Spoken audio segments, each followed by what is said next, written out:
वो मैं ये कह रहा था कि अगर आपने हमारा चैनल अभी तक सब्सक्राइब नहीं करा तो अब भी कर दो, नहीं तो बड़ा पछताओगे, बड़ा पछताओगे।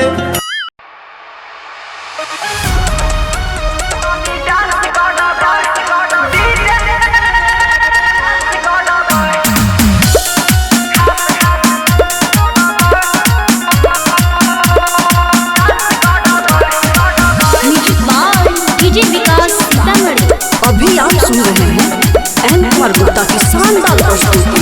बॉडी भाषा में कुछ खास करब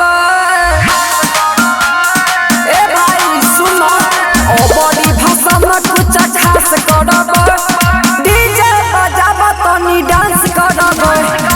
बॉडी भाषा में कुछ खास करब, डीजे बजाब तनी डांस करब। बॉडी भाषा में कुछ खास करब, डीजे बजाब तनी डांस करब।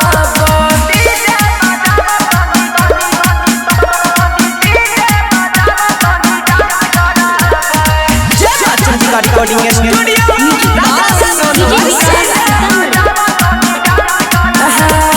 डीजे वाला बेस तनी हाई कर, नाची नाची सब कोई डराई कर।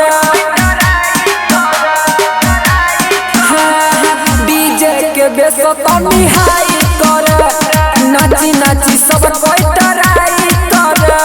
मिलल छे मौका मनास गरबा, सुनै छी मिलल छे मौका मनास करब, डीजे बजाब तनी डांस करब।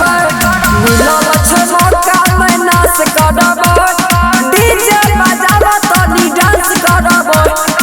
बॉडी भाषा में कुछ खास करब, डीजे बजाब तनी डांस करब।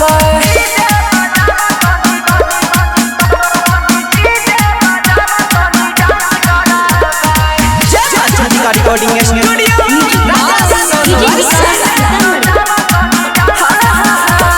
सूरजय जइया के गाना बजा, कहै छियो भाई तोनी महुआ पिल्ला।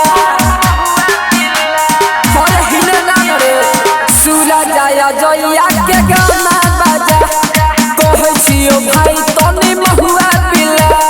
राम मनीषवा के साथ करब।